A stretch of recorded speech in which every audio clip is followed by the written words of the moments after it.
गणेश आला. गणेश आला? हा. गणेश म्हणजे कोण? माझा भाऊ. भाऊ? हा. मग पहिल्यांदाच आलाय काय? मग कस काय?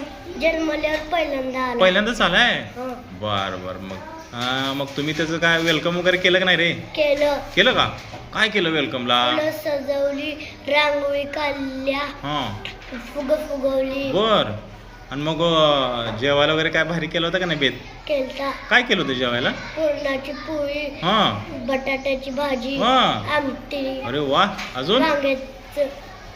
वांग्याची भाजी. हा. अजून? दूध. हा. एवढंच केलं? पापड भजी अजून. पापड आणि भजी पण केलते. अरे वा, छान. मग गणेशाला तू मांडीवर घेतलं का नाही? घेतलं. घेतलं? काय म्हटलं का नाही तुला? नाही, ती सर बोलत नाही. बोलत नाही? कस काय? अजून लय लहान आहे की नाही? लय लहान असल्यामुळे बोलत नाही. मोठा झाल्यावर बोलणार आहे की नाही? वा वा वा. तुला आनंद झाला की नाही गणेश आल्यावर? झालाय ना? ओके, बसा.